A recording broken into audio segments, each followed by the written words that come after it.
Bapak-bapak, ibu-ibu, saudara-saudara kaum muslimin rahimakumullah. Oleh karena itu, benarlah junjungan kita pada saat beliau mengajarkan orang akan bahagia kalau dia mempunyai hati yang lapang. Nah, sekarang masalahnya untuk mendapatkan hati yang lapang caranya bagaimana? Kita kembali kepada konsep Quran. Allah mengajarkan, ala inna bi dzikrillahi tatmainnul qulub. Ketahuilah bahwa dengan banyak mengingat Allah, hati akan tenang, jiwa akan lapang. Dengan kata lain, dekat dengan agama, merasakan kehadiran Allah dekat dalam hidup. Itu muara pertama untuk mencapai hati yang lapang. Ala inna bi dzikrillahi tatmainnul qulub. Jangan macam orang sekarang ingin mendapatkan ketenangan lalu tapak di puncak gunung, di gua-gua, di tempat sepi. Iyalah kalau nggak ada ular. Kalau tergigit ular berbisa, ketenangan belum, mati jelas itu. Islam positif untuk mendapatkan ketenangan. Ala inna bi dzikrillahi tatmainnul qulubi. Bahwa ketahuilah bahwa dengan banyak mengingat Allah, hati akan tenang, jiwa akan lapang, nuansa pikiran akan luas. Karena yang namanya bahagia ada dimanapun manusia berada. Di kampung ada bahagia, di kota ada bahagia, di ngarai, di lembah, di gunung, di hutan, di lautan, di angkasa luar, dimanapun bahagia itu ada kalau kita bermodalkan hati yang lapang ini. Dan hati akan lapang kalau kita dekat dengan agama. Dekat dengan harta buat sementara hati mungkin tenang, tapi ketenangan yang relatif dan temporer. Apalagi orang tiap kali tambah harta, tiap kali tambah rencana. Itu wajar. Mungkin sebelumnya saudara berpikir, kalau punya duit 5.000 enak nih. Begitu punya duit 5.000, aduh sayang kalau 10.000 aja. Tiap kali tambah harta, tiap kali lain rencana. Makin banyak rencana, makin menjauhkan kita dari yang namanya ketenangan. Padahal ketenangan merupakan unsur utama untuk mencapai bahagia. Dan ketenangan itu bermuara dalam hati manusia. Tengoklah kehidupan ini. Orang yang banyak harta dengan orang miskin, berbedakah rasa sakit yang mereka tanggungkan? Rasanya tidak. Walaupun si kaya tidur di kasur empuk berselimutkan sutra mahal, sementara si miskin meringkuk di balai bambu yang keras dan kasar. Apabila maut datang, dia juga tidak pernah pilih bulu. Maut datang menjemput si kaya di singgasana keemasannya, dikelilingi oleh para pengasuh, dayang dan idang serta para pengawal. Dan maut pun datang menjemput si miskin papa, sehingga ia tergelepar di tepian jalan. Kedua-duanya bernama mati. Kalau nyata bahwa sakit yang ditanggung si kaya tidak beda dengan sakit yang ditanggung si miskin, bukan harta semata yang membuat orang bahagia. Hati yang tenang, jiwa yang lapang penuh kedamaian. Karena banyak berzikir dan mengingat Allah, itu merupakan modal utama untuk mencapai sesuatu yang bernama bahagia.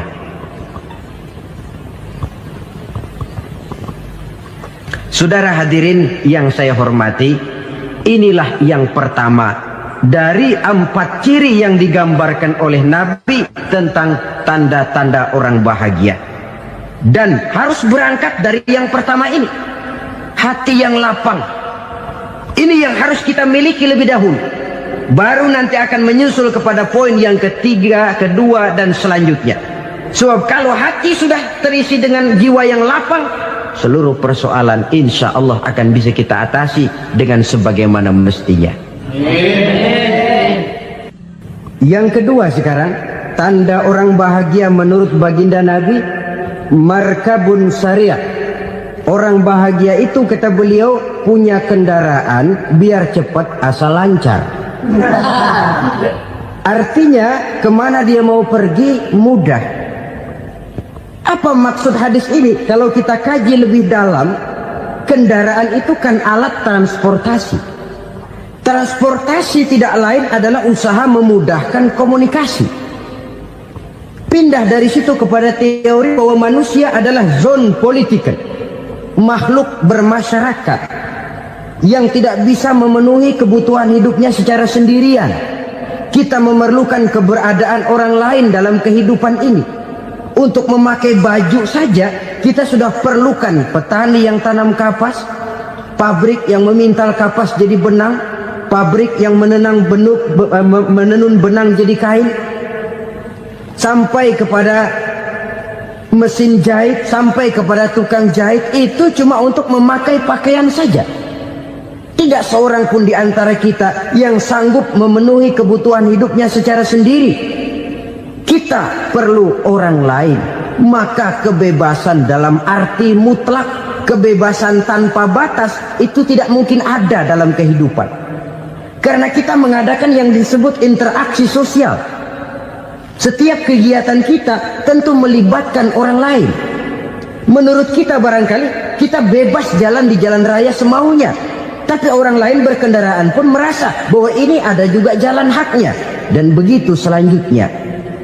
Oleh karena itu, maksud dari kendaraan yang cepat ini adalah khulata'uhu ma'as solihin. Lingkungan pergaulannya terdiri dari orang-orang soleh. Pergaulannya luas. Kemana dia pergi ada temannya. Kesulitannya ada tempat dia cerita. Dan kesulitan kalau sudah diceritakan kepada orang lain, taruh kata orang itu tidak bisa menolong, namun menceritakannya kepada orang yang kita percayai, kan paling kurang sudah mengurangi beban jiwa, mengurangi tanggungan batin, merasa masih ada tempat kita cerita. Maka lebih baik orang awam yang mau bergaul ketimbang orang setengah alim tapi ngunci pintu. Sebab nantinya akan timbul sikap picik, cupik pandangan, dan tidak luas menghadapi kenyataan dalam kehidupan ini. Namun yang harus kita garis bawahi, pergaulan memang mesti luas. Namun jangan sekali-kali lupa bahwa pergaulan sangat besar pengaruhnya dalam ikut membentuk kepribadian manusia. Sehari-hari bisa kita bilang, kalau kita dekat sama tukang minyak wangi, sekalipun nggak dibagi minyaknya, baunya tentu dapat. Betul? Tapi dekat sama tukang elas, walaupun nggak kena apinya, asapnya mesti kena. Kalau Syauqi mengatakan lebih jelas lagi, man asyaral asyrafa asa musyarrafan wa muasyiral anzali ghairu musyarrafin. Awalam taral jildal hakira muqabbalan bisagri lamma sara jildal mushaf. Siapa yang bergaul dengan orang mulia, dia bakal ikut menjadi mulia. Tapi siapa yang berteman dengan orang hina, dia tidak bakal ikut menjadi mulia. Tidakkah kau lihat, kata Syauqi, kulit kambing yang hina pun dicium orang ketika menjadi kantong Quran. Kulit kambing hina, kalau dia sendirian gak ada yang mau cium. Tapi begitu dia bergaul dengan Quran, menjadi kantong Quran, dipakein minyak wangi, ditaruh di tempat yang tinggi, mau diambil dicium dulu, dibawa dengan penuh hormat dan hati-hati. Kulit kambing yang hina lantaran berteman dengan Quran, numpang mujur. Tapi coba lihat kalau kulit kambing berteman dengan kayu, jadi beduk, habis. Zohor dikemplang, asar dipukul. Itu pun sedikit saja, cuma salah milih teman. Yang temannya Quran dihormati orang, yang temannya kayu lantaran jadi beduk, gelap-gelap subuh orang udah kemplangin.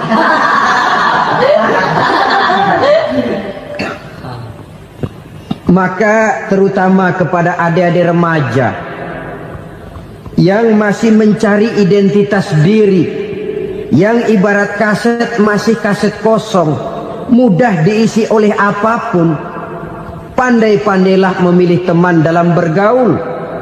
Karena banyak orang yang tadinya baik-baik, ketika terseret dalam pergaulan dengan orang yang tidak baik, kebaikannya menjadi lentur dan luntur.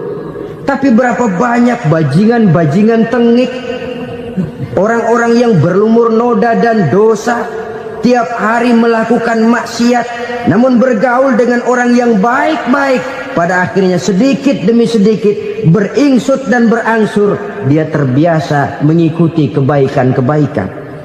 Saya tekankan ini kepada remaja karena mereka masih mencari identitas diri. Apa yang mereka lihat mereka mau, apa yang mereka dengar mereka ingin tahu. Coba lihat kehidupan remaja. Pulang nonton film Rambo, pengen jadi Rambo, gagah, maunya belekai melulu. Pulang nonton film Superman, pengen bisa terbang. Pulang nonton India, nyanyi melulu. Wajar, mereka masih mencari identitas diri. Saya ini sebenarnya siapa? Lingkungan, pergaulan akan membentuk itu. Karena itu pandai-pandailah bergaul, karena ia sangat besar pengaruhnya dalam ikut membentuk kepribadian manusia.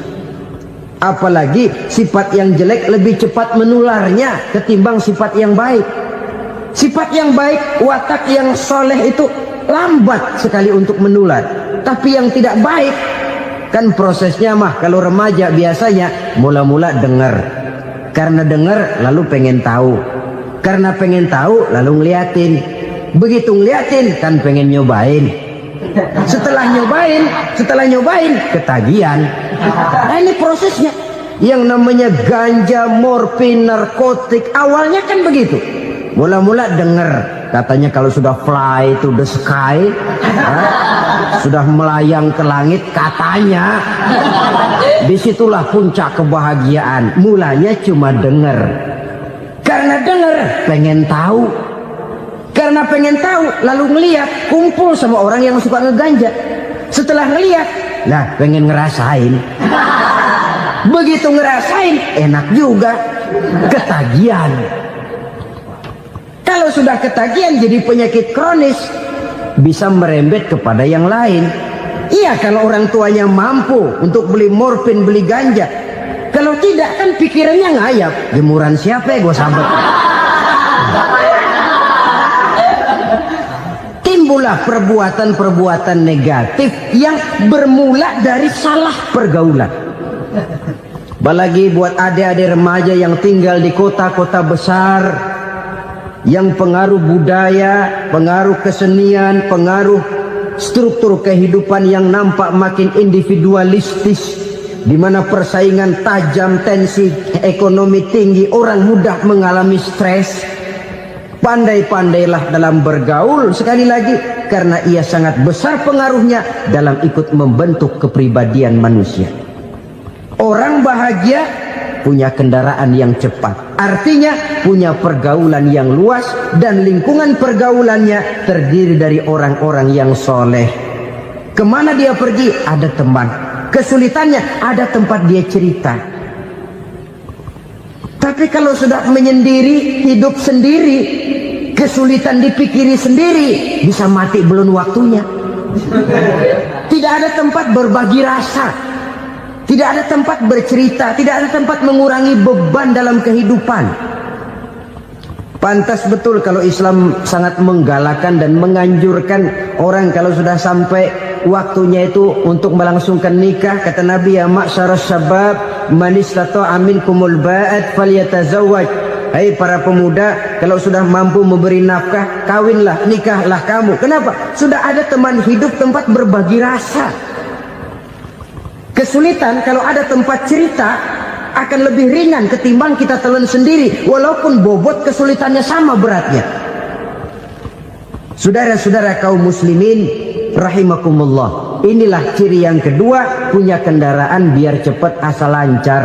Kemana kita mau pergi gampang.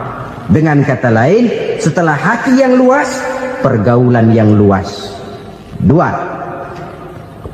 Yang ketiga sekarang, tanda orang bahagia itu menurut Nabi, misbahun mudhi'un, punya lampu yang terang. Oh, itu enggak problem. Sekarang sudah zamannya listrik masuk desa, Pak. lampu sudah terang semua. Betul kalau itu yang dimaksud. Tapi tidak cuma itu. Karena lampu yang dimaksud di sini lampu yang akan menerangi seluruh perjalanan hidup. Dan perjalanan hidup itu sudah dimulai sejak kita terlahir ke alam ini sampai masuk ke alam barzah, kumpul di padang mahsyar sampai ke akhirat. Lampu yang menerangi itu yang diperlukan. Kalau lampu, katakanlah yang paling top sekarang kan lampu jenis Mercury. Taruhlah itu di rumah kita, dia cuma menerangi rumah kita. Menerangi hati pun tidak sanggup. Bila kita masuk ke alam barzah, alam kubur, sanggupkah si Mercury yang begitu terang menerangi alam barzah kita? Tidak sanggup lagi. Sanggupkah lampu yang ratusan watt, bahkan puluhan ribu watt menerangi kehidupan di padang mahsyar? Tidak akan sanggup lagi. Kalau demikian yang dimaksud lampu yang terang di sini apa? Tidak lain amal soleh, kebajikan yang kita lakukan dalam hidup. Itu yang akan jadi lampu penerang. Di dunia nama kita akan terang. Jasad kita boleh hancur terkubur tanah, tapi nama kita akan dikenang orang. Begitulah kalau orang meninggalkan kebajikan dalam hidup seperti sekarang. Ribuan orang tiap saat berziarah ke kubur Imam Syafi'i, ke kubur Imam Malik, ke kubur Imam Ghazali, ke kubur orang yang baik-baik, orang yang soleh-soleh. Kebajikannya yang ditinggalkan, yang mengukir namanya dengan tinta emas. Sehingga saudara sudah terbaring di alam kubur. Orang lewat, Allah ini kuburannya Fulan bin Fulan, dulu ini kebaikannya Masya Allah, saya ikut merasakan. Mari kita mampir sebentar, kita Fatihah. Mohon disampaikan Allah pahalanya kepada almarhum. Al-Fatihah. Itu kalau orang baik-baik. Lalu saudara tanya, Pak, orang mati dikirimin Fatihah apa nyampe pahalanya? Saya jawab, kalau saudara nggak percaya, mati dulu dah. Nanti saya Fatihain, tungguin di sana. Umpama nggak sampai, balik lagi kemari. Sekarang ini kan maunya otak-otakan saja. Kalau nggak masuk otak, nggak percaya. Padahal alam gaib itu nggak bisa diotak-otakin. Sama saja dengan saudara pernah dengar cerita kapal Tampu Mas tenggelam tak? Pernah nggak? Di mana? Di laut Masalembo. Begitu ke Tampu Mas tenggelam, ratusan penumpang itu terjun ke laut, dipermainkan gelombang, berjuang menghadapi maut itu. Orang lagi timbul tenggelam di lautan, dihantam ombak, kita tengokin pakai helikopter. Pak, lagi timbul tenggelam ya? Iya, tolongin. Jangan khawatir Pak, nih saya kirim intan Pak, harganya 10 juta.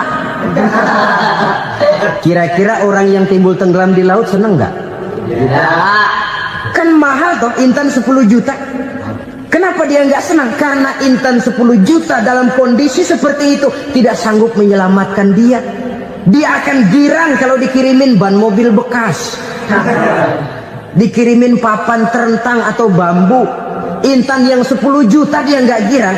Ban mobil bekas yang 1000 perak, tuh pegang, itu yang dia girang betul.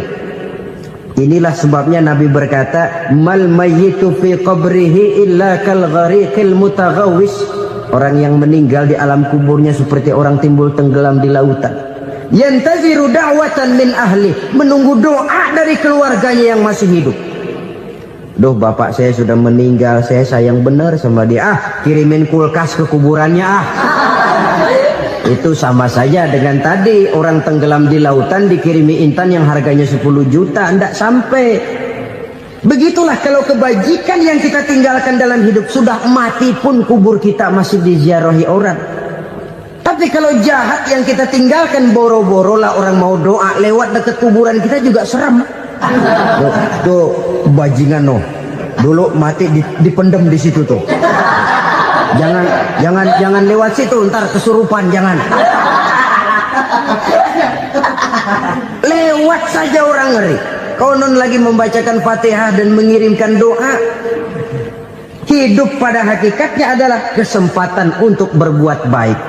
Maka sekali kesempatan itu diberikan, manfaatkan dengan sebaiknya. Sebab kesempatan kedua tidak akan pernah ada.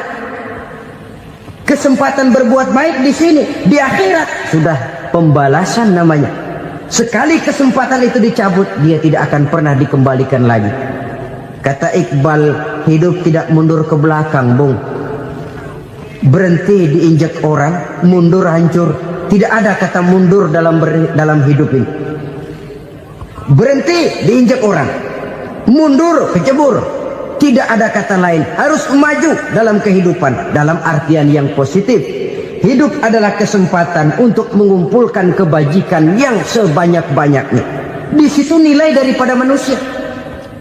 Sekarang ini memang nggak kelihatan kok, orang yang banyak pahala sama yang banyak dosa nggak kelihatan kok. Barangkali kalau habis bikin dosa palanya pada benjol, mungkin orang takut sama dosa. Tapi sekarang sama saja, orang yang banyak dosa dengan yang nggak banyak dosa jalan bareng dari belakang, sama, nggak kelihatan beda. Tapi ada waktunya di mana pahala memegang peranan, di mana dosa diperlihatkan. Sama saja kalau kita bawa mobil siang, lampu kan nggak begitu berfungsi. Apa lalu bilang, alah ini lampu berat-beratin, copot-copotin aja dah. Tidak perlu begitu. Kenapa? Pada suatu saat malam senja akan datang. Bila matahari terbenam, senja pun datang, gelap mulai merayap, disitulah baru terasa perlunya lampu. Pahala begitu. Sekarang orang yang nggak ada pahalanya nggak kelihatan dalam kehidupan. Tapi pada suatu saat senja kehidupan akan datang. Ajal merenggut nyawa, malam merayap, dan hidup mulai diliputi kegelapan di alam barzah. Dikala itu kalau nggak punya lampu, alangkah malangnya kita. Sebab amal yang baik, kata Nabi, di alam barzah itu akan diciptakan menjadi perempuan yang cantik menemani kita. Amal yang jahat akan menjadi orang yang paling jelek nemenin kita. Udah di tempat gelap yang nemenin jelek.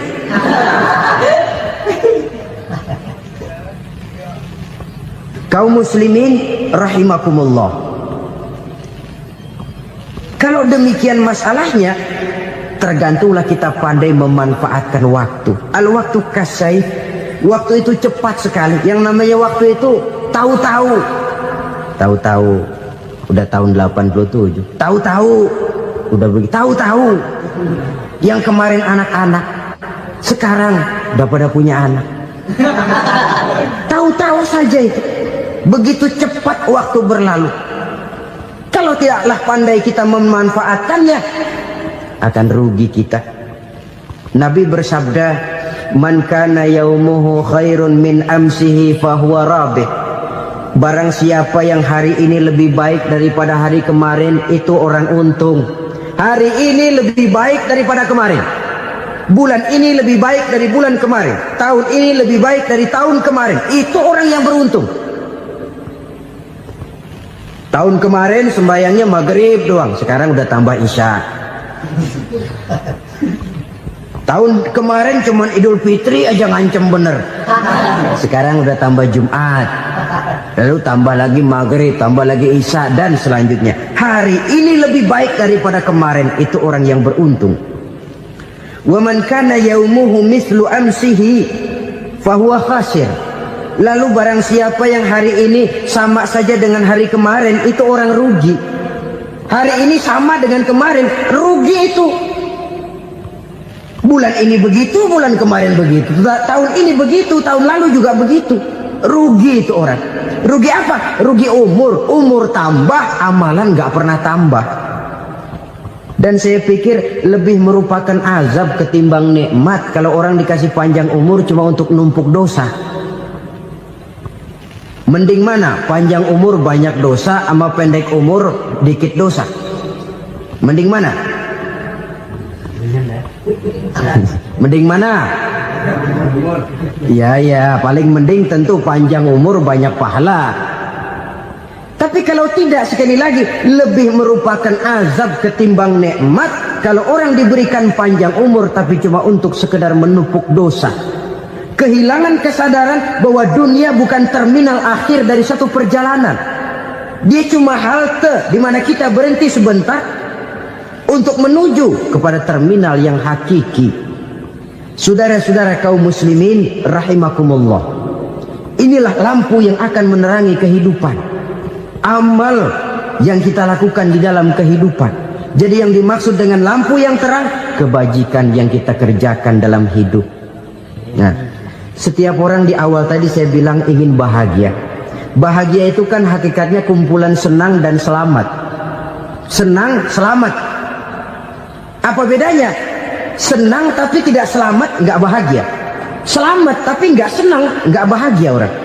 Contoh, kalau orang korupsi, duitnya banyak, senang dia, tapi keselamatannya. Ada tentara baris di samping rumahnya udah bingung, padahal tentara latihan. Tentara cuma latihan, dia bingung.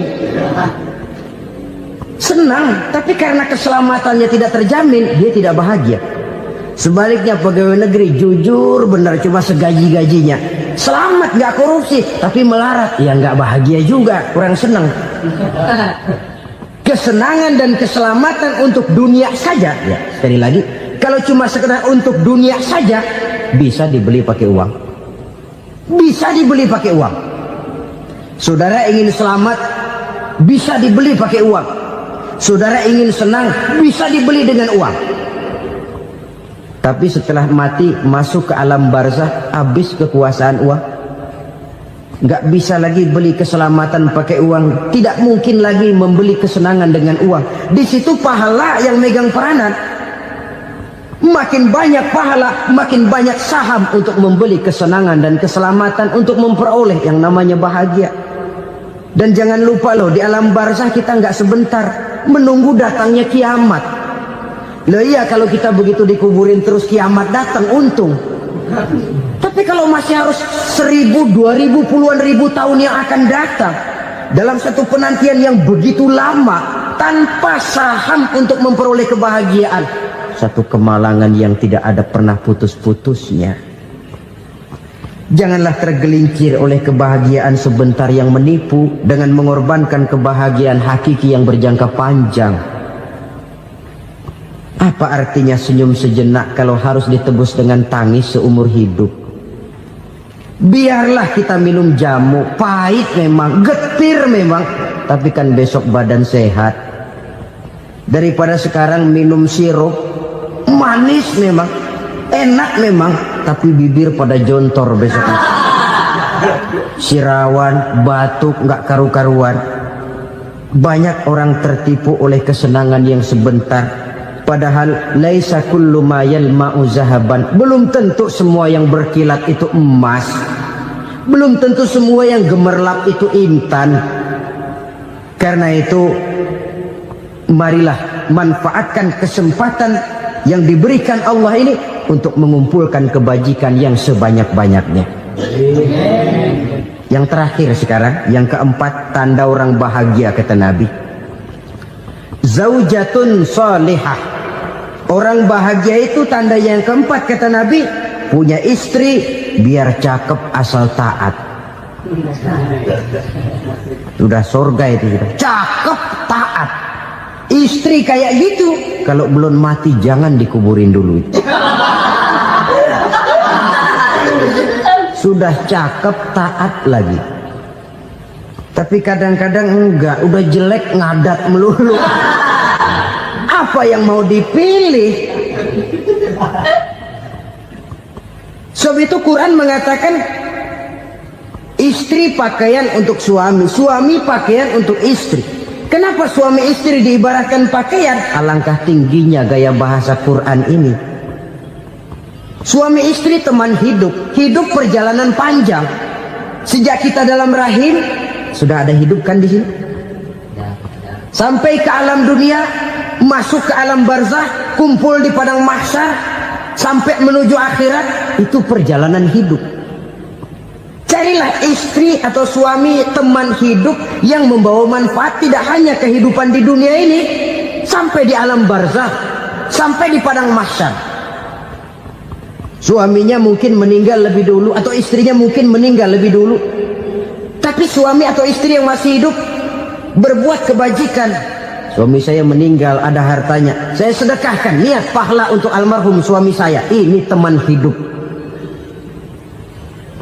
dibatasi dan tidak bisa dipisahkan oleh maut sekalipun. Zohirnya mungkin pisah, badannya mungkin pisah, tapi hatinya, jiwanya, kebersamaannya dalam menghadapi kehidupan.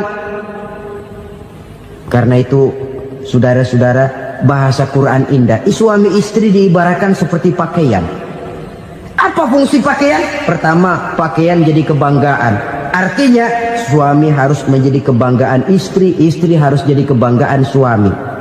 Yang kedua, pakaian itu kan fungsinya menutup aurat.